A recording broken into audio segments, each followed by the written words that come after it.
A gente recebeu aqui a mensagem da Laura, ela mora lá na Pauliceia, ela está comentando a respeito da boa notícia de hoje, né, Sim. Neto? Que foi uma notícia realmente muito esperançosa, né? Que a gente renova a nossa fé, realmente, né? Ela dá boa noite, Neto, Mari, toda a equipe desse maravilhoso programa. Ouvi a notícia referente à Nova Zelândia, Sim. Fico muito contente por terem vencido esse vírus. Eles tomaram atitudes que nos deveriam servir de exemplo.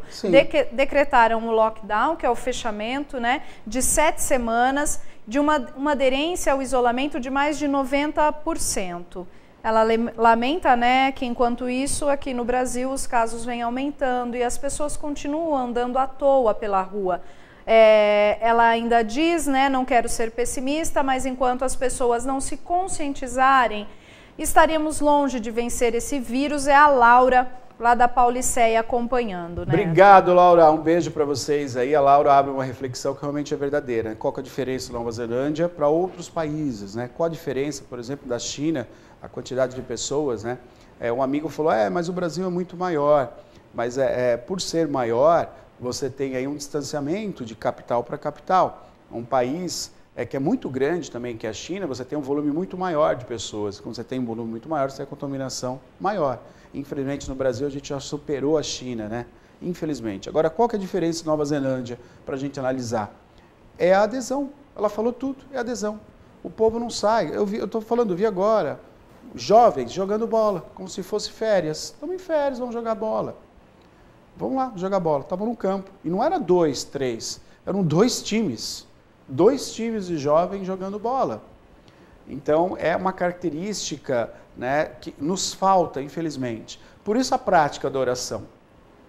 Tudo aquilo que nos falta, no sentido dessa capacidade de discernimento, da paciência, de acalmar o coração. Nós falamos aqui sobre a festa que aconteceu ali, festa, né? Aqui não é nenhuma festa, aquilo é um desespero sem causa. Aquilo não é festa. Ninguém estava festejando. Festa também é proibida nesse momento. Mas o que aconteceu ali na Rua 10 é o verdadeiro tormento. É um reflexo dos jovens atormentados, que precisam ter uma prática excessiva de drogas, precisam ter uma prática excessiva, né, incontrolável de bebida, de drogas, e ao mesmo tempo com música muito alta, quer dizer, o excesso de tudo. Tudo que é excesso é ruim. Tudo que é em excesso é ruim. E aí o discernimento realmente de uma nação que sabe que provoca a morte, sabe que é uma doença perigosa. A gente tem médicos que estão internados há mais de um mês, a gente tem médicos perdendo a vida, jovens perdendo a vida. Então, o que falta? Qual o discernimento que falta? Pena. E eu digo mais, eu recebo, infelizmente, eu até saí de um grupo, me colocaram, porque o pessoal me coloca no grupo todos os dias, eu saí de um grupo, tanta barbárie que eu estava lendo naquele grupo, barbárie. São pessoas fora da realidade. Eu não me permito, né, estar num grupo desse. E eu saí do grupo. Ou eu ali brigo com todo mundo, com aquelas 30 pessoas que estão no grupo, que falam barbárias, coisas absurdas, sem nexo, sem um mínimo fundamento, do qual eu já falei aqui, que água quente, água morna e limão cura o Covid. Um absurdo, gente. Não sigam esses absurdos. São pessoas alienadas, né? Então, concordo com a nossa amiga. Então, o que a gente tem que fazer? Orar.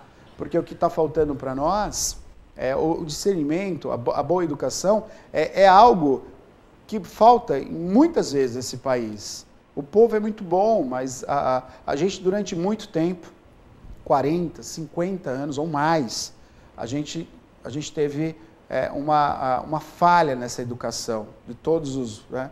Quando a gente compara 2 países, porque aquele país, na doença, na tecnologia, na evolução, a gente percebe as diferenças, como a gente paramos no tempo, né?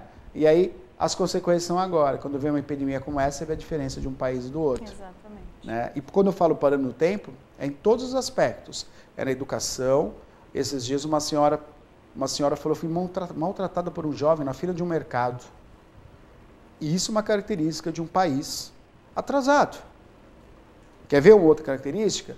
A gente tem que ter lei para o idoso ter direito a um caixa especial no banco, na casa lotérica. Um país atrasado é obrigado a ter lei. Um país evoluído, não existe esse tipo de lei. Parte da minha boa educação, deixar o idoso ter a preferência. A gente teve que ter uma lei obrigando o sujeito a usar o cinto de segurança.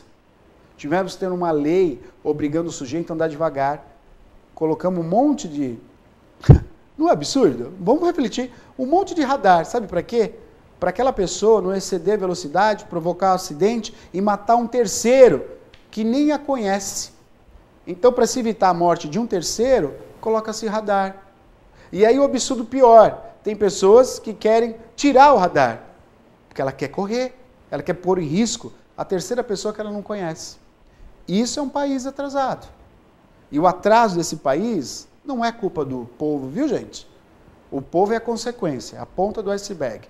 O atraso de um país, a culpa e responsabilidade é dos políticos, que não investiram em educação, que fizeram sempre a mesma coisa. E eu vou falar esquerda e direita. Os dois tiveram militar, esquerda e direita, todos eles no poder. Onde a gente viu a diferença? O povo talvez tenha acreditado que haveria uma diferença. Não tem diferença. Não tem diferença. Não tem diferença. Abra os olhos, perceba, nada muda. Por quê? A gente só muda quando a gente muda aqui dentro, o interno, o indivíduo. A gente muda o país quando o indivíduo muda. O indivíduo muda. Ele começa, não, isso está errado. Não, isso não está certo. A gente fala dos políticos, mas aí quando tem a oportunidade, a gente presencia o sujeito parando numa vaga preferencial.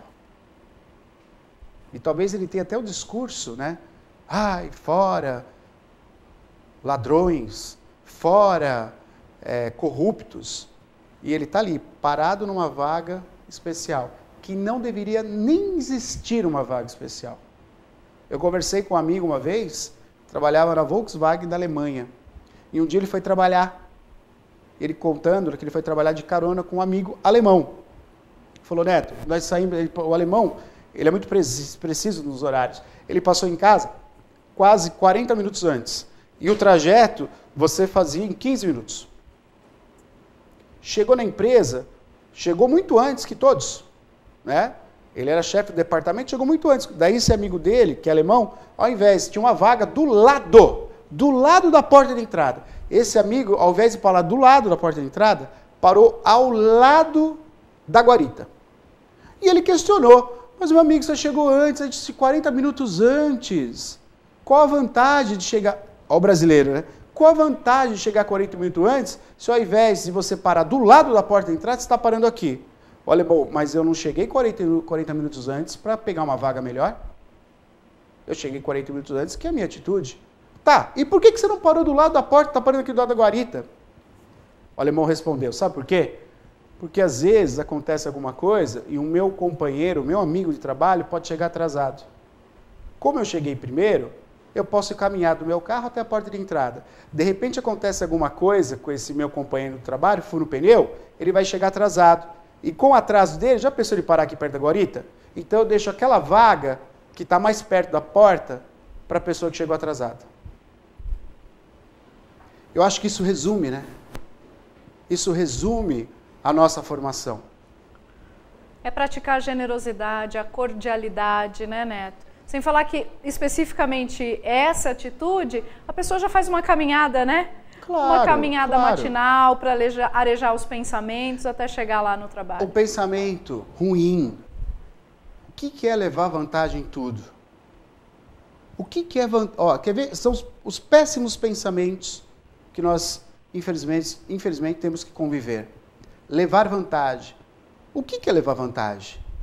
Para que levar vantagem? Qual que é o fundamento de levar vantagem? Você quer ver um outro pensamento? Que é de uma ignorância. É uma frase terrível, que é característica, infelizmente, nossa. Os incomodados que se mudem. Tenho que levar vantagem em tudo. Ou os incomodados que se mudem. É isso que, infelizmente, a ponta vai desenrolando e a gente vê esses políticos que nada fazem, não muda nada. Entra um grita, o outro só dá risada, um berra, outro bate os pés, o outro se coloca como herói da nação. Você vai olhar um pouquinho mais de perto, aí você vê, são todos iguais. Que pena, né?